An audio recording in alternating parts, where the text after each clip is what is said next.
Hey there, creative people. Kim here, and today I am talking about word sprints.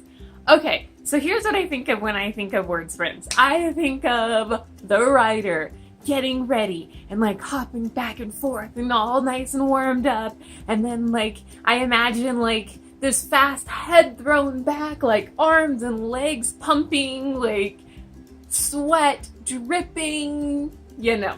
You don't have to worry about sweat or anything else like that when you're doing a word sprint.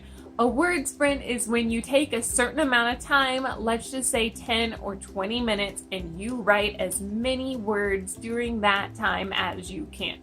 Now, people have different rules for word sprints. Some people are like, you can write anything, such as, I can't think of what to write, and things like that. I don't do that. I use word sprints for my novel. I try to write as fast as I can for like a 10-minute generally time period.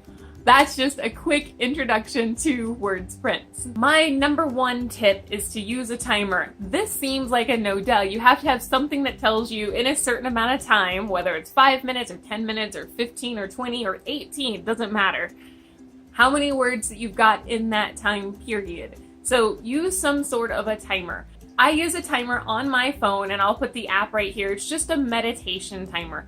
I love this timer.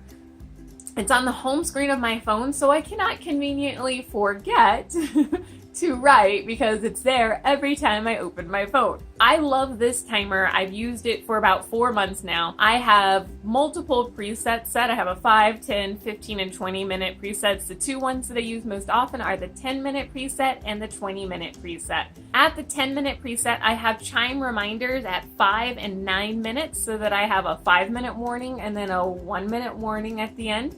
And then for the 20-minute timer, I have a chime set for 10 and 19. That 1-minute warning is really good for me, and that halfway through is really good for me because I don't know about you, but I get started and I'm typing away and I'm typing away, and then I'm like, there was a bird in the story. I wonder what the bird looks like. Birds fly. I wonder where birds go. Do birds fly? Ooh, I wonder if this type of bird migrates. Here, let me down the rabbit hole. And that's the sort of thing that I think about, and those chimes help keep me on track so that I can get started with my writing. My second big tip is to keep track of your times daily. I'm going to post a couple of pictures of my daily times, and so you can see if I do 3 10-minute word sprints, what I got. If I do 2 10-minute word sprints, it's like 20 minutes, you guys, and that's sometimes all I get in a day. Or if I do 5 20-minute word sprints, these are the times that I get.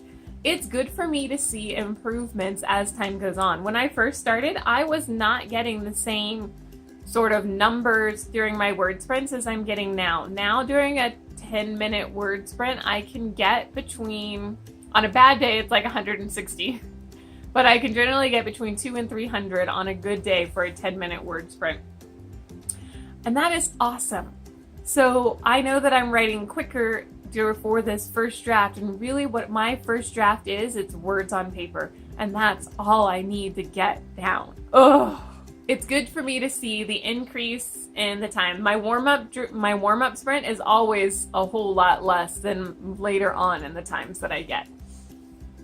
I keep my sprints in the synopsis area of Scrivener. So if you have Scrivener, that's what I do. The flip side is if you're using Google Docs or Word, you can just have another document that will let you'll just open up your document of your project, and then you would also open up the word sprint document, and then you would be able to sit here and say, okay, these are the sprints that I've done every day. That's actually a great way of keeping track because then you have everything in one document. I like it on Scrivener because I pop on over to the synopsis area on Scrivener and I write it down, and then I scroll back up and I review my synopsis and my bullet points, and then I go back to the writing, and then I get done with my sprint. So that's just the way I work it. And then finally, I love to sprint with other people. During NaNoWriMo, November, that's what I do. I love it because the goal is 50,000 words, which is a whole heck of a lot of words in 1 month. During the year, I don't really sprint with other people because my word counts are smaller and these personal word sprints are perfect for me. But if you want to sprint with other people, go ahead and Google join word sprints or word sprints online or things like that, and you'll be able to find different ones that you can join. I don't have any recommendations for it that I've used personally, but in the show notes below, I've written down one that I've heard other people use. That's all I've got for word sprints. Do you love them? Hate them? How do you feel about them? Have you used them? Are you going to use them now that I've talked about them? Let me know in the comments below. Thank you so much for stopping by my neck of the YouTube woods. If you enjoyed this video, please give me a thumbs up and scroll on down below and comment about word sprints or anything that you want. I love getting to know you guys. This community that we build here on YouTube is amazing. If you are new, I hope you'll consider scrolling on down, hitting the subscribe button and the bell on your way out to get notified when I post new content. I am working on living my creative life, and there are going to be some weeks where it's going awesome and some weeks where it doesn't, but I am working on living that life. Thank you so much for coming along and sharing your journey with me. Bye. Down below, this is just not coming out well. La la la la la la. What is it called? Again, when I get off track, because that happens. Just a quick, I'm trying to remember the name of it.